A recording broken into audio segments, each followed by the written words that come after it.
In the late 1960s, Northern California became the stage for one of the most terrifying and mysterious killing sprees in American history. A man emerged from the shadows who did not just kill his victims, but mocked the police, teased the media, and terrorized the public with riddles, codes, and chilling threats. He called himself the Zodiac, and though he claimed responsibility for dozens of murders, he was never caught. Decades later, his identity remains unknown, making him one of the most infamous criminals in the world. But who was the Zodiac Killer, and why did he want everyone to watch him kill? The story began on a cold night, December 20th, 1968. Two teenagers, Betty Lou Jensen and David Faraday, were parked on a lonely stretch of road in Vallejo, California. What should have been an innocent night out ended in horror when they were gunned down without warning. No one at the time could have guessed that this was just the beginning of a dark saga. The crime shocked the small community, but without suspects or motives, it was left unsolved. For months, silence hung over the case, until the killer struck again. On July 4, 1969, another couple sat in a parked car, celebrating Independence Day. Their names were Darlene Ferrin and Michael Mageau. Suddenly, their vehicle was lit up by gunfire. Darlene was killed instantly, while Michael miraculously survived despite multiple gunshot wounds. But what happened next set this killer apart from anyone else. A man called the police, calmly admitting to the shooting and claiming responsibility for the murders of Jensen and Faraday as well. The caller wasn't trying to escape justice. He was inviting attention. It became clear that this was not a killer who wanted to remain in the shadows. He wanted the world to know his name. Soon afterward, newspapers across California began receiving strange letters. Written in a chilling, deliberate tone, these messages contained not only confessions to the crimes but also bizarre codes and ciphers. He demanded that the papers print his letters on the front page, threatening that if they didn't, more lives would be lost.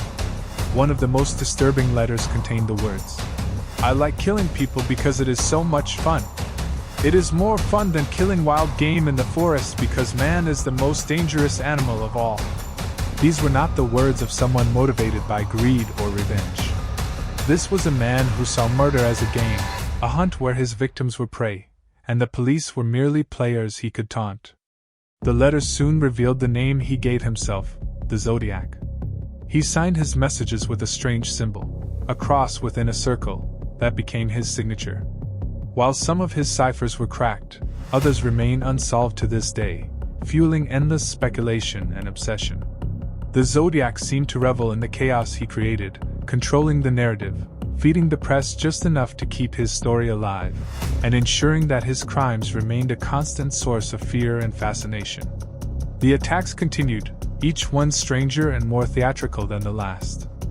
On September 27, 1969, the Zodiac approached a young couple, Brian Hartnell and Cecilia Shepard, as they picnicked by Lake Berryessa. This time, he wore a terrifying hood marked with his cross-circle symbol, almost like a twisted costume designed to instill maximum fear. He tied up the couple and then stabbed them repeatedly in a brutal assault. Cecilia would later die from her wounds, but Brian miraculously survived and gave police a detailed description of the attacker's chilling appearance. The Zodiac's need for attention grew bolder, as he even carved his symbol into the victim's car door before leaving the scene. It was no longer just about killing. It was about performance, about leaving behind a calling card that would terrify the public. Just 2 weeks later, the Zodiac struck again, this time in San Francisco itself.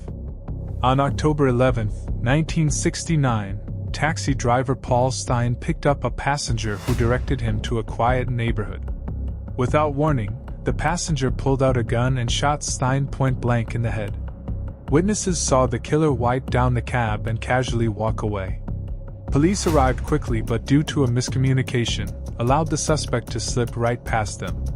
Days later, the Zodiac mailed a piece of Stein's bloody shirt to the San Francisco Chronicle, once again proving that he was in control of the game. He was taunting law enforcement, showing them how close he could get without ever being caught.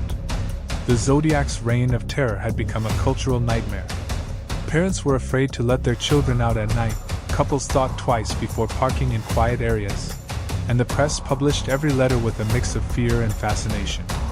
Detectives worked tirelessly, but the killer seemed always one step ahead, hiding behind cryptic clues and puzzles. At one point, he claimed to have killed 37 people, though only 5 murders have ever been officially confirmed. Whether he exaggerated to heighten his legend or truly killed more victims remains one of the case's greatest mysteries. Over the years, countless suspects have been investigated, from ordinary men with suspicious pasts to individuals with connections to ciphers and codes. Some names, like Arthur Lee Allen, have become infamous in connection with the case, but no definitive proof ever tied anyone to the Zodiac's crimes. Modern DNA testing has ruled out certain suspects, while internet sleuths continue to analyze the killer's letters and symbols, hoping to uncover what decades of official investigation could not. In 2020, the Zodiac wanted to be remembered, and he succeeded. His name still sends chills down spines, his crimes are studied by new generations, and his identity remains a haunting question mark in American history. Who was the Zodiac Killer? Was he a genius hiding in plain sight, or simply a madman who got lucky enough to evade capture? Until the day that question is answered, his shadow will continue to loom over the world of true crime, a reminder of the killer who turned murder into a game and vanished into the darkness without ever being caught.